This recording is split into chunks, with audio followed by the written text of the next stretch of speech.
Assalamualaikum warahmatullahi wabarakatuh. Jumpa lagi Sobat Dr. Odi dalam sesi channel konten pada kali ini. Kita kembali kepada topik kesehatan. Ya, seperti yang masuk dari pesan dan yang lainnya masukan dari yang lain, bahwa apa sih yang perlu kita sampaikan dalam konten kesehatan ini. Saya ambil dari yang lebih banyak atau yang mayoritas mengusulkan, yakni masalah kesehatan pada bayi tidak punya anus, atau yang kita sebut dengan istilah medisnya malformasi anorektal atau atresia ani. Nah, tentu nanti kita akan bahas atau kita bedah sedikit dengan saya usahakan untuk bahasanya yang mudah dipahami oleh semua Sobat Dr. Odi, agar konten ini dapat bermanfaat untuk khalayak umum. Baik, sebelumnya jangan lupa sebelum kita ke topik, like, subscribe, dan tekan lonceng. Mari Sobat Dr. Odi, kita coba akan menguraikan ya perihal atresia ani atau bayi tidak punya anus ini. Saya coba yang sesimpel mungkin, dan tapi mohon maaf bila seandainya ada istilah-istilah yang mungkin sulit dipahami. Mudah-mudahan tidak ya. Saya coba akan mendefinisikannya yang dengan bahasa yang lebih mudah ya. Seperti biasa, agar tidak keliru dan lebih santai, saya akan dibantu dengan laptop saya agar lebih mudah saya untuk menyampaikannya ya. Jadi malformasi anorektal atau atresia ani atau tidak punya anus itu seperti apa sih? Apa sih sebenarnya gitu ya? Jadi sebenarnya itu adalah bayi yang dilahirkan di mana jalan keluarnya atau akhiran dari saluran cerna, yakni anus itu tidak terbentuk. Nah, tidak terbentuknya ini betul-betul total ya, macam-macamnya. Ada yang lubang kecil atau lubang tidak di tempatnya, tapi anusnya tidak terbentuk. Nah, itu secara umum ya. Nah, kemudian tentu sebelum apa sih memahami mengenai atresia ani gitu ya, atau tidak punya anus, kadang orang tua bertanya, Dr. Odi, sebenarnya normalnya seperti apa? Tentu normalnya adalah usus atau saluran cerna mulai dari mulut sampai dengan anus itu akan tersambung dengan baik dan sempurna. Namun dalam kondisi tertentu di mana dalam rahim ibunya mulai usia kehamilan 8 minggu sampai 12, ada yang menyampaikan sampai 14 minggu. Jadi trimester pertama atau 3 bulan pertama itu sudah terbentuk sebenarnya proses-proses itu. Maka bila ada gangguan, maka opening atau jalan keluar dari saluran cerna bagian bawah tidak terbentuk, maka akan tertutup atau tidak ada celah masuk, berhenti, buntu, sehingga anusnya tidak terbuka ya. Itu secara anatominya nanti ada digambar dibandingkan yang normal dan yang tidak punya anus. Nah, kemudian secara umum kita mengenalnya tidak malformasi anorektal atau gangguan anus dan rektum atau sebesar paling bawah itu cuma ingatnya tidak punya anus, tapi sebenarnya banyak beberapa ya. Ada yang memang tidak terbentuk dia agenesis ya, baik anusnya maupun rektumnya, atau atresia juga tidak terbentuk juga, tapi buntu gitu, baik anus maupun usus besar yang paling bawahnya gitu, ya. Itu istilah-istilah yang masuk dalam lingkup malformasi anorektal atau tidak punya anus ya. Nah, kemudian sebagai orang tua sering bertanya bahwa, Dr. Odi, saya merasa berdosa, kok anak saya lahir dengan kondisi demikian, gimana sebenarnya sih dok? Apakah memang kejadiannya ada di tempat praktek dokter atau di mana gitu ya? Tentu saya menyampaikan kepada orang tuanya bahwa angka kejadian atau insidensi dari kejadian tidak punya anus ini di mana-mana ada, baik di negara kita maupun di luar negara ya. Dan perbandingannya itu 1 sampai 5.000 kelahiran hidup. Memang laki-laki lebih banyak daripada perempuan, meskipun tidak terlalu banyak berbedanya ya. Dan bentuknya pun masing-masing. Berdasarkan pembagiannya ada rendah, tinggi maupun tengah atau intermediate. Nah, sehingga orang tua setelah saya sampaikan bahwa tidak ada hukuman untuk orang tua, tapi itulah rezeki yang dikasih oleh Tuhan Allah Subhanahu wa taala kepada orang tuanya. Inilah rezekinya, kebetulan tidak sempurna, maka ini dianggap sebagai ladang ibadah. Yang jelas diketahui dari awal, ditangani, dan semaksimal mungkin kita maksimalkan atau dimantapkan penanganannya, sambil secara psikologis kita memberikan pemahaman yang baik kepada keluarga dan khususnya orang tuanya, gitu ya. Nah, macam-macamnya banyak, memang ada gambar ya di sini. Ada yang tampil laki-laki, ada yang perempuan, yang sering terjadi di gambar ini, meskipun ada tipe-tipe lainnya ya. Ada yang memang buntu, ada yang ada lubangnya, tapi lubangnya tidak normal. Nah, kita lihat nanti di gambar di samping. Nah, kemudian memang tidak punya anus atau atresia ini gampang dilihat, tapi tidak sedikit yang terlewat, baik oleh orang tuanya, baik oleh tenaga medis. Tapi bukan disengaja ya, tapi kadang-kadang memang tampilannya tidak punya anus, tapi ada warna hitam seolah-olah ada anusnya, padahal sebenarnya tidak ada. Nah, sehingga terlewat. Biasanya kalau bayi lahir, dokter anak, bidan atau perawat atau kita semua tenaga medis langsung mengukur suhu, dan suhu yang dianjurkan adalah suhu perektal atau lewat anus, sekaligus memastikan bahwa bayi ini lahir dengan anus. Nah, kadang-kadang mungkin karena lelah ya, tidak cermat, terlewat, seolah-olah dimasukkan ke anus padahal anusnya tidak ada. Sehingga kalau kita teliti dan sesuai dengan langkah-langkah yang diarahkan oleh dokter dan tenaga kesehatan lain, maka dari awal lahir biasanya tidak punya anus ini sudah terdeteksi. Namun beberapa ya, meskipun kecil, ada yang terdeteksi setelah beberapa hari kemudian. Kok perutnya kembung, muntah, belum ada BAB-nya. Ternyata memang dicek lagi, dipastikan lagi, anusnya tidak terbentuk.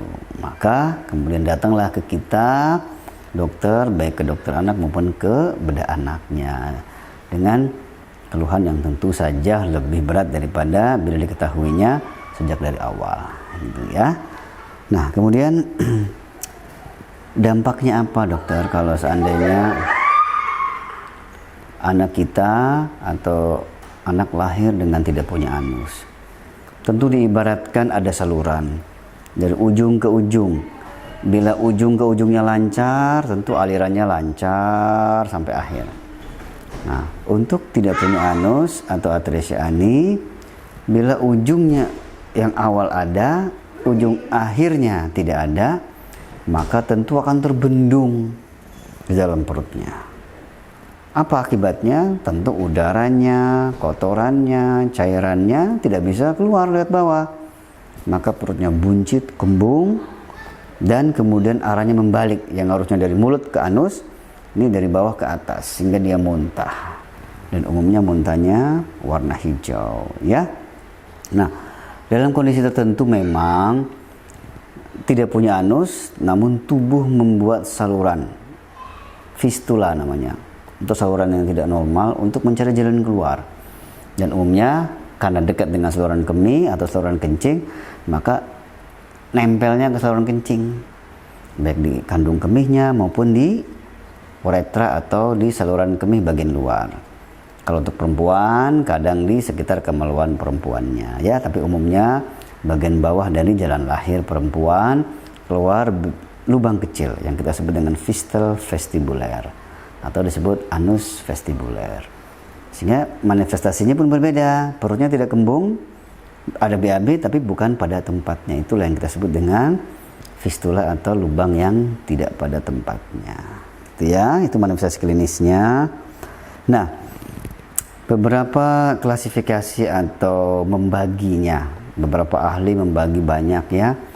Ada Penya, Wilfried, kemudian Wingspread maksud saya, maaf, Stephen, dan kemudian yang lain-lainnya ya. Ini saya ambil beberapa saja dan saya lebih suka memakai Penya ya, Alberto Penya. Ini lebih mudah untuk membaginya, sehingga kita menjelaskan ke orang tua pun lebih mudah, karena komunikasi yang baik antara dokter dan orang tua minimal sebagai penenang hati dan mulai menerima bahwa anak yang terlahir tidak sempurna, insya Allah akan ada penanganannya yang terbaik, gitu ya. Nah, hanya sebagai catatan, meskipun tidak selalu ya, tidak punya anus ini kadang disertai kelainan lain yang kita singkat faktor namanya. Apa saja itu nanti di layar ada ya, dari V-nya tulang belakang, kemudian ada atresia saluran makan atas, kemudian C-nya jantungnya ada kelainan, T-nya itu jalan nafas, jalan makan ya, kemudian ginjalnya dan anggota tubuh lainnya. Meskipun tidak selalu ada, namun ini kadang kita temukan. Maka jangan terlalu buru-buru untuk melakukan penanganan. Kadang kita evaluasi dulu sampai 18-24 jam minimal, jangan diapa-apakan dulu, untuk kemudian kita pastikan diagnosis pasien kita ini betulkah tidak terlahir, tidak ada anus atau ada fistul yang tadi itu fistula ya, atau ada kelainan lain yang menyertainya. Maka kita siapkan itu semuanya agar dapat menangani dengan maksimal dan yang terbaik gitu. Nah, tentu orang tua akhirnya bertanya, dokter, apakah jalan satu-satunya adalah operasi gitu ya. Nah, tentu kita harus menyampaikan apa adanya, tidak boleh tidak boleh bohong, karena bagaimanapun kita sebagai wasilah perantara yang menyembuhkan tentu yang di atas tetap ya. Nah, karena kelainan atresia atau tidak punya anus ini merupakan kelainan anatomi, maka tentu mengkoreksinya itu dengan secara anatomi juga. Dengan cara apa? Tentu dengan mengoperasi, merekonstruksinya, dibuat saluran dari pembuangan. Nah, karena ada pembagian yang disebutkan di awal tadi, ada rendah, tinggi, tengah gitu ya. Maka ada yang operasi langsung dibuatkan anus di bawah, ada yang harus bertahap. Dibuatkan anus buatan dulu di perut, kemudian 8-12 minggu dibuatkan anus di bawah, 8-12 minggu lagi ditutuplah anus buatan di perutnya. Jadi kalau letak tengah dan letak tinggi 3 kali operasi, sedangkan letak rendah itu dikerjakan 1 kali operasi langsung buat anus, bukan buat anak, buat anus ya.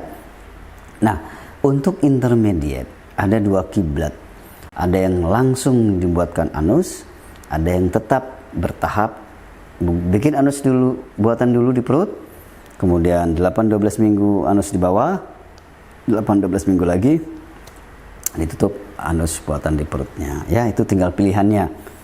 Dokter Rodi bagaimana? Kalau saya, kita kerjakan yang rendah langsung, yang intermediate tetap dilakukan bertahap agar hasilnya lebih baik dan harapannya sehari-harinya fungsi dari pencernaan bawahnya mendekati anak-anak yang normal gitu ya. Baik. Nah, kemudian seperti disampaikan tadi bahwa yang sekali seperti apa, yang bertahap seperti apa ya. Dari ada gambarnya yang pertama ya, ada langsung kita potong saja, cut back. Kemudian ada cara potongnya memakai teknik V and Y plasti ya, dan seterusnya dan seterusnya. Jadi saya rasa untuk teknik tindakan dokternya, insya Allah dokter ahli bedah akan memberikan yang terbaik untuk pasiennya. Dan karena banyak teknik operasi, yang terbaik adalah yang paling dikuasai oleh ahli bedahnya, sehingga dapat memberikan yang terbaik untuk si pasien. Nah, kemudian bagaimana kalau letak tengah maupun tinggi yang bertahap-tahap itu? Yang pertama, terpaksa meskipun tidak nyaman, baik untuk dokternya, untuk pasiennya, khususnya untuk keluarga. Apa yakni? Dibuatkan anus buatan dulu di perut yang kita kenal dengan kolostomi, bisa di kanan atas, kiri atas, atau kiri bawah. Yang dianjurkan adalah pada usus sigmoid atau kolon sigmoid, usus besar yang bentuknya seperti S. yang lokasinya yakni di perut kiri bawah. Itu yang paling dianjurkan. Kenapa? Karena yang paling dekat dengan anus, sehingga produk kotorannya sudah mendekati produk kotoran atau feses yang semestinya, sehingga perawatannya lebih mudah. Yang idealnya adalah terpisah kolostominya seperti pada gambar, atau tidak terpisah pun tidak apa-apa asal perawatannya baik. Nah, dengan cara apa perawatannya? Tentu orang tua dilibatkan dengan mengedukasi, melatih, sehingga perawatan di rumahnya, karena tidak mungkin selalu di rumah sakit ya.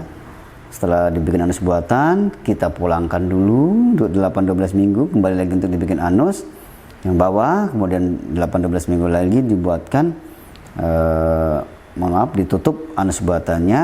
Nah, tentu dalam perawatannya itu tidak mungkin tiap hari ke rumah sakit, tapi orang tuanya kita ajari edukasi bagaimana cara merawat kolostomi atau yang kita sebut dengan stoma care. Dan umumnya orang tua sudah cakap ya, meskipun tentu sedih, merasa khawatir dan sebagainya, tentu ada.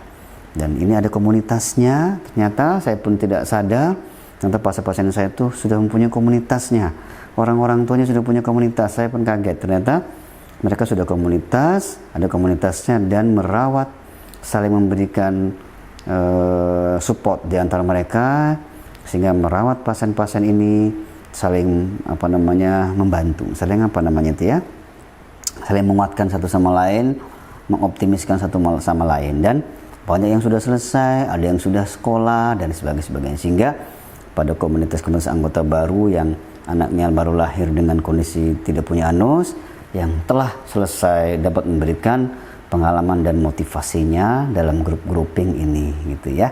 Sehingga ini sangat luar biasa peran dari orang tua dan masyarakat, selain tentu saja tenaga kesehatan yang mempunyai keilmuan di dalamnya gitu ya. Nah, kemudian yang dianjurkan adalah setelah dibuat anus buatan, membuat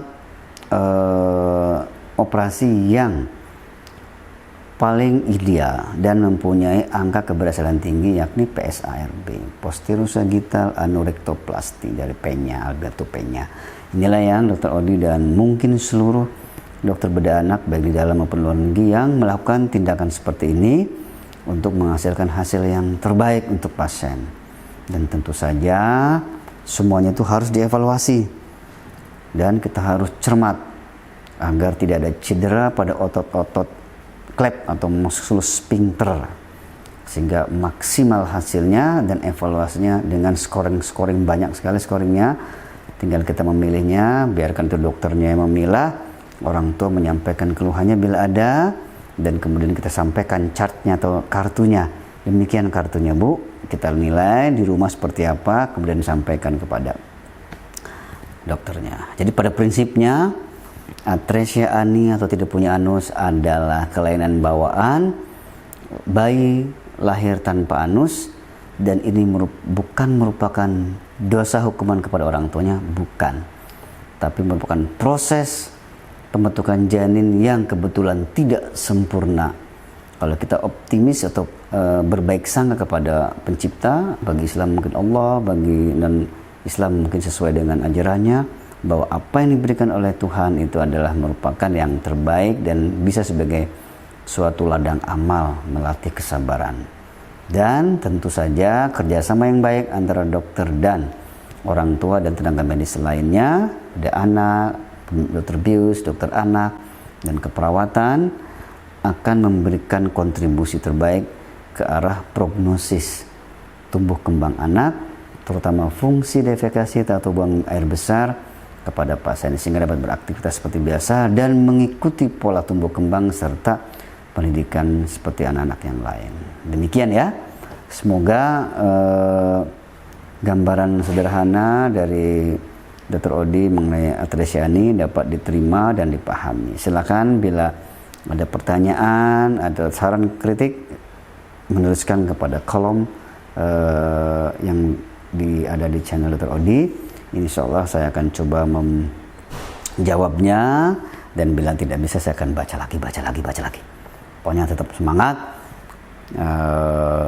Dan terkhusus bila ada komunitas orang tua Atresyani, tetap semangat ibu-ibu, bapak-bapak, berikan yang terbaik, saling memotivasi satu sama lain untuk kebaikan semua pasien-pasien yang ada di kita, di lingkup kecil di Pekanbaru atau Riau atau di seluruh Indonesia atau di tempat lainnya. Sobat Dr. Odi, telah kita sampaikan perihal kesehatan mengenai Atresyani atau tidak punya anus. Semoga dapat dipahami ya, dan kalau tidak atau kurang dipahami silakan menuliskan di pesan-pesannya biar nanti saya jawab seperti yang disampaikan tadi. Dan kemudian tentu saja jangan lupa like, subscribe, dan tekan loncengnya. Dan sampai ketemu di sesi berikutnya, yakni perihal kebugaran, bagaimana kita dapat melatih back kita ya, back kita agar lebih kelihatan kokoh gitu ya. Sederhana saja. Enjoy, sampai ketemu di konten selanjutnya. Assalamualaikum.